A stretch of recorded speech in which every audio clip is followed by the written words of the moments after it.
Mummy छोड़ो ना sir, कहने तू डर जाएगी बेटी, तू यहाँ मत सो, यहाँ सो। छोटा सा रूम था और उसमें जाकर के बच्ची सो गई। और जब बच्ची सोई तो जैसे 12 बजे रात को हुआ, योग शक्ति का अनुसंधान की। आज इतना कूटे कूटे ना, हाँ कूटे, हाँ कूटे, तुम आपको अभ्यास हो गया ना। हाँ कूटे जो था जितना उसमें, अब कोई समझ ही नहीं रहा है, केवल कोई महाराज समझ रहे हैं और कोई समझने वाला है नहीं।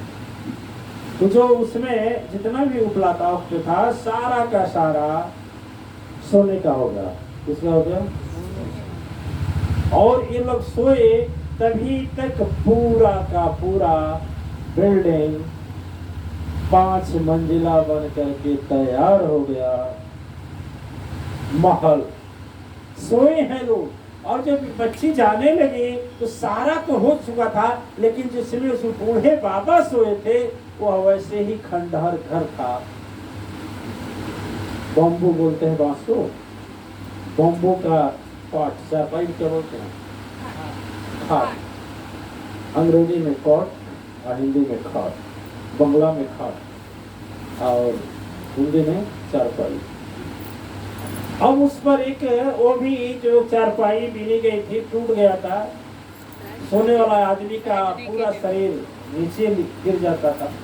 तो बच्ची जब जाने लगी तो बोली बाबा, कहे हाँ बेटा, कहे अब तो हम जा रहे हो। कहे क्यों? कहे हम जिस काम से आई थी वह काम मेरा हो गया, जिस काम से आई थी वो काम हो गया। और जब देखी ऐसे एक बार वह चारपाई हो गई गोल्ड की पलंग। पलंग बेट, बेट पलंग क्या बोलते हैं? नहीं खाट नहीं, खाट नहीं हुआ, बेट हुआ।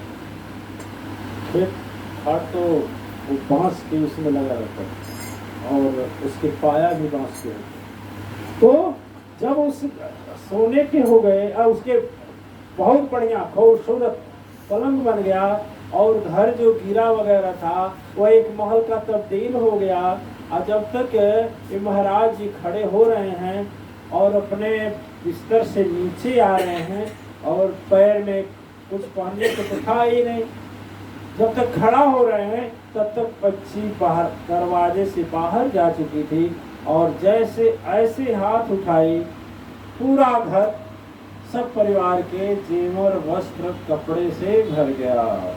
बोलिए साची दरबार की जय। अब वो जब बच्ची, अब देखिए कहने का केवल मतलब ये है कि जब वह बच्ची बाहर निकली तब तक बूढ़ा उठी, बुढ़िया जो थी उठी, ओल्ड वोमेन उठी और बोली, कहे कि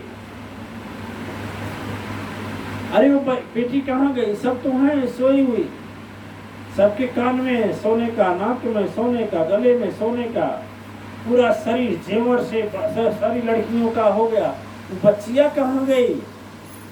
महाराज जी बोले वो बच्ची नहीं थी, वह महाराज लक्ष्मी, वह महारानी जी लक्ष्मी का एक रूप थी, अंश थी। हमारे पास, हम लोगों के पास केवल दरिद्रता हरण करने के लिए आई थी।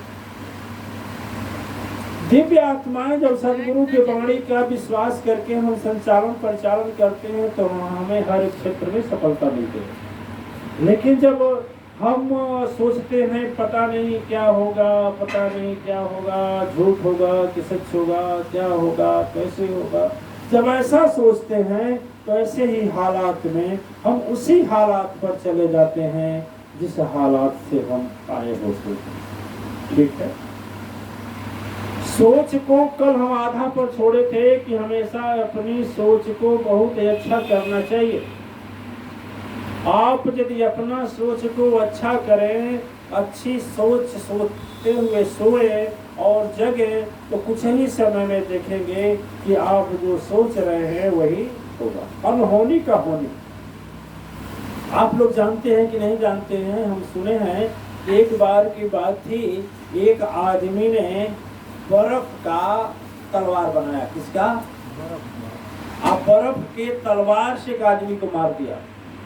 वो आदमी क्या हुआ? मर गया। जब मर गया तो जब उसका मुकदमा चला जज के पास, यह मुकदमा जब पहुंचा तो जज ने उसको 2 महीने की सजा दी। कितने की? 1 महीने की सजा दे, इसको जेल में रखा जाए, और 1 महीने का सजा दिया कि इसको फ्रीज में रखा जाए, और फ्रीज में सांस लेने के लिए जगह छोड़ी जाए। समझ गए? तो फ्रीज 1 महीना जेल में इसलिए रखा जाए, इसके करतूत का क्या है अनुभव करें, और 1 महीना फ्रिज में इसलिए रखा जाए क्योंकि बर्फ के तलवार से ही मारा है।